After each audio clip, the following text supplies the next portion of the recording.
ka nagagalit? Kinausap ko lang naman si Felma. Di ba alam mo yung sitwasyon ng anak namin? Oh. Gusto ko lang malaman kung okay siya.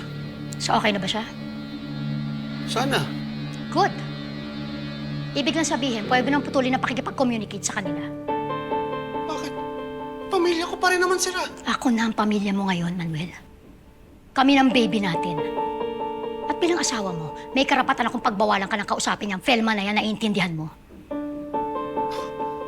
Pinuputol mo yung koneksyon ko sa kanila. Ay, hindi ako papayag. Bakit? Ang sabihin mo, ayaw mo talaga makipaghiwalay sa Felma na yan.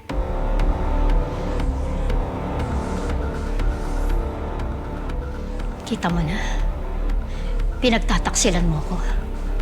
Pinagtataksilan mo ko sa unang gabi ng kasal natin. Ano yung sinasabi mo, Hazel? Una pa lang, alam mo na si Felma yung mahal ko. Sila ng mga anak ko. Huwag kang umasa na parang pinagtataksi lang kita. Hazel, pinakasalan lang kita. Hindi ibig sabihin nung kailangan kitang mahalin.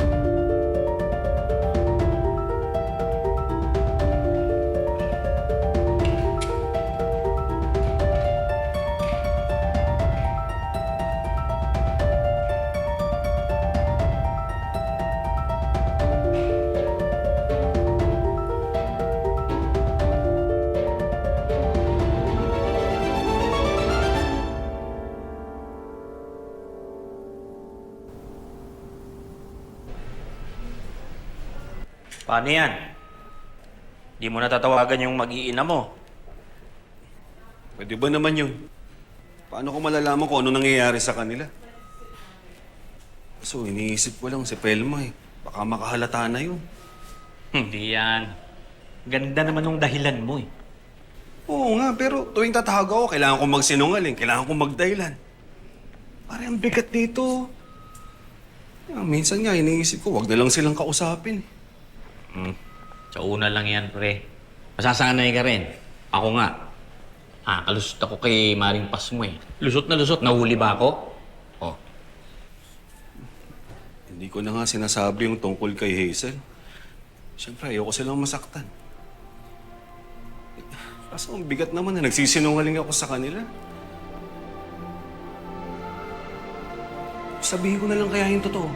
Uy, sira ulo ka ba? Gusto mo bang maglulupa sa yung asawa mo? Hindi mo na pala siya asawa. Ay, paano yung mga anak mo? Gusto mo bang magalit sila sa'yo? Tandaan mo, pre.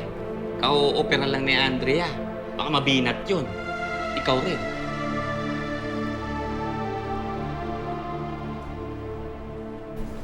Higpit mo naman sa asawa mo. Why not? Pag-aari ko na siya. I have all the right to protect what's mine. Kung sa bagay, ganun din naman ako kay Javi.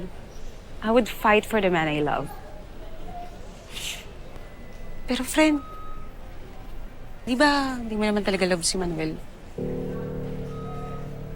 No, not really. Ginagawa ko lang to para sa baby ko. Pero kung ma-inlove man ako kay Manuel,